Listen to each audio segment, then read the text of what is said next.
आज मैं आपके साथ बच्चों बड़ों बूढ़ों की मोस्ट फेवरेट रेसिपी दाल चावल की इजी और क्विक सी रेसिपी शेयर करूंगी। इस दाल को बहुत कम लोगों ने खाया होगा, लेकिन जो लोग खाते हैं वो मुझे कमेंट सेक्शन में आके ज़रूर से बताइएगा आपको यह रेसिपी कैसी लगती है। सिंपल तरीके से बहुत ही अमेजिंग सी रेसिपी बनाना स्टार्ट करते हैं। बिस्मिल्लाहिर्रहमानिर्रहीम। सबसे पहले ना हमने यहाँ पर 5 किस्म की दाल लेनी है।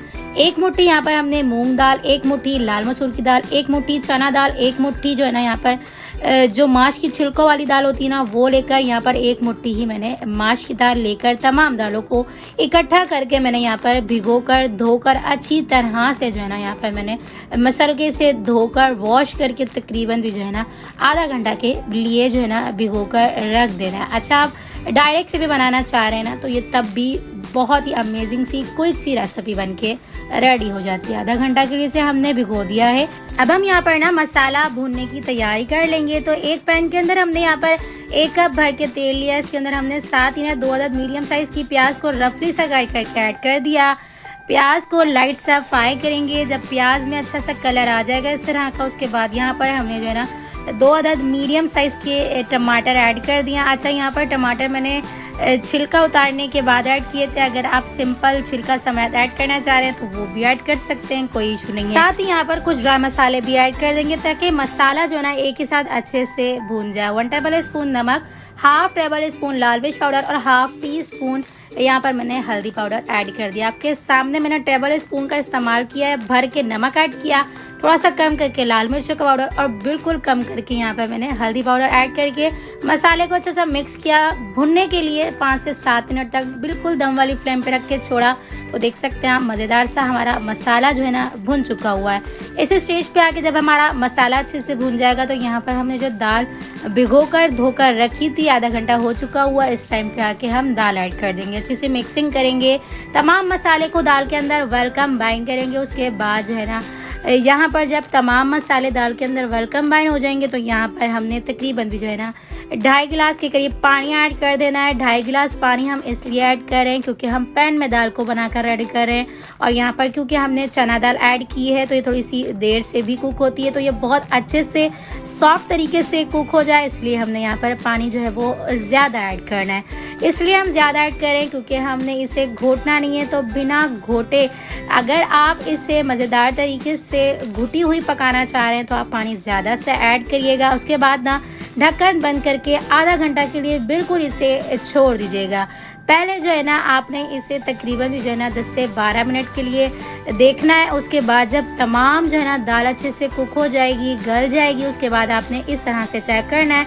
तो तकरीबन भी जो है ना 15 से 20 मिनट हो चुके थे। तो उसके बाद मैंने यहाँ पर चेक किया तो दाल हमारी ऑलरेडी अच्छे से गल चुकी हुई है। देख सकते हैं आप, थिकनेस इसकी देख सकते हैं, इतनी ही थिकनेस होनी चाहिए। ज़्यादा इसे आप लिक्विडी नहीं रखिएगा क्योंकि ज़्यादा जो है ना लिक्विडी दाल अच्छी नहीं लगती है। अब हम इसका जो है ना तड़का तैयार कर लेंगे। तो तड़का बनाने के लिए 1 कप भर के तेल लिया। इसके अंदर हमने 2 टेबल स्पून शाह जीरा ऐड करके 5 से 6 हमने यहाँ पर गोल लाल मिर्चें ऐड कर दी। अच्छा, आप चाहें तो तड़का अपने मर्ज़ी का भी तैयार कर सकते हैं, कड़ी पत्ता वगैरह भी ऐड कर सकते हैं। मैंने सिंपल तड़का तैयार किया। तो यहाँ पर ना तड़के को डायरेक्ट से हमने यहाँ पर दाल के अंदर ऐड कर देना। ढक्कन बंद करके इसे हमने 3 से 4 मिनट तक रहने देना है ताकि तड़के का जो फ्लेवर है ना वो बहुत अच्छे से दाल के अंदर आ जाए। तो दाल को ना तो हम ज़्यादा जो है ना थिक रखेंगे और ना ही बिल्कुल लिक्विडी। किस तरह से रखेंगे मैं आपको आगे चल के दिखाऊंगी। 2 से 3 मिनट हुए थे ना तो यहाँ पर हमारा मज़ेदार सा फ्लेवर तड़के का जो है ना दाल के अंदर आ चुका हुआ है, और दाल देख सकते हैं कितनी मज़ेदार सी थिक सी बन के रेडी हो चुकी हुई है। और चना दाल भी ना कितनी अच्छी तरह से घुट चुकी हुई है और अच्छे से कुक हो चुकी हुई है, देख सकते हैं आप। तो यहाँ पर इस स्टेज के ऊपर आके ना यहाँ पर हमने लास्ट में एक मेन इंग्रेडिएंट्स ऐड करना है जिससे आपकी ये दाल है ना बहुत ही कोई फ्लेवरफुल सी बन के रेडी होगी। लास्ट में आके ना आपने यहाँ पर तकरीबन भी ना 1 क्यूब्स यहाँ पर जो है ना तकरीबन भी 2 टेबल स्पून का यहाँ पर मैंने इमली का पल्प ऐड कर दिया। कुछ लोग कहेंगे कि यहाँ पर हम लेमन जूस ऐड कर सकते हैं। तो नहीं जी, कुछ चीज़ों का फ्लेवर बहुत ही कुछ अलग होता है और कुछ चीज़ों का फ्लेवर अपना ही जो है ना फ्लेवर निकाल के देता है खानों में। तो इमली का पल्प ही ज़रूर से ऐड करिएगा। यहाँ पर इमली का पल्प मेरा जो है ना फ्रोज़न किया हुआ था। अगर आपके पास सिंपल जो है ना फ्रेश यहाँ पर जो है ना आपका इमली का पल्प हो तो आप इसके अंदर वो भी ऐड कर सकते हैं। 2 से 3 मिनट तक या तो ढक्कन खोल के या तो ढक्कन बंद करके कुक करेंगे तो एक अच्छा सा फ्लेवर आपका दाल के अंदर आ जाएगा इमली के पल्प का। तो मज़ेदार सी हमारी दाल बन के रेडी हो चुकी हुई है। तो अब हम जो है ना यहाँ पर तड़का वाले ज़ीरा राइस तैयार कर लेंगे। तो यहाँ पर एक पैन के अंदर मैंने तकरीबन भी आधा कप के करीब तेल लिया। यहाँ पर मैंने एक अदद जो है ना बिल्कुल छोटे साइज़ की प्याज को रफली सा कट करके ऐड कर दिया। प्याज को लाइट सा फ्राई करेंगे। जब प्याज के अंदर लाइट सा कलर इस तरह का आ जाएगा तो इसके अंदर हम 1 टेबल स्पून शाहजीरा ऐड कर देंगे। यहाँ पर हम हाफ कप के करीब पानी ऐड कर देंगे ताकि जो प्याज का थोड़ा सा डार्क सा फ्लेवर है ना वो खाने के अंदर चावल के अंदर बिल्कुल भी ना आए। तो यहाँ पर पानी ऐड करने के साथ ही ना मैंने यहाँ पर तकरीबन भी ना 1.5 टेबल स्पून के करीब पानी ऐड कर दिया है, क्योंकि मैं यहाँ पर हाफ kg के करीब बनाकर रेडी कर रही हूँ चावल। तो मैंने अपने टेस्ट के अकॉर्डिंग नमक ऐड किया। आप अपने टेस्ट के अकॉर्डिंग नमक ऐड कर लीजिएगा। यहाँ पर मैंने तकरीबन भी हाफ kg चावल के अंदर 1.5 गिलास के करीब पानी ऐड कर दिया हुआ है। अगर आपने जो है ना यहाँ पर चावल को ज़्यादा भिगोया नहीं है तो यहाँ पर आप ज़्यादा पानी ऐड कर सकते हैं। मैंने सिर्फ 1.5 गिलास के करीब पानी ऐड करके ढक्कन बंद करके इसे कुक किया। इस तरह से जब एक उबाल आ गया उसके बाद यहाँ पर हम चावल ऐड कर देंगे। चावल ऐड करने के बाद जो है ना यहाँ पर मैंने खिला खिला बनाकर रेडी करना है, तो इसलिए ढक्कन बिल्कुल भी बंद नहीं करूँगी और तमाम पानी के ड्राई हो जाने तक का वेट करूँगी। उसके बाद जो है ना यहाँ पर मैं दम लगाऊंगी। तो यहाँ पर ना अच्छे से मिक्सिंग कर देंगे चावल ऐड करने के बाद और चावल के तमाम पानी ड्राई हो जाने तक का वेट करेंगे। अच्छा, यहाँ पर ना ज़ीरा राइस को खिला खिला बासमती राइस में किस तरह से बनाकर रेडी करते हैं अपने चैनल पे रेसिपी में डिटेलिंग में दे चुकी हुई हूँ। जिसने भी नहीं देखी है जाकर जो है ना सर्च करके देख सकते हैं।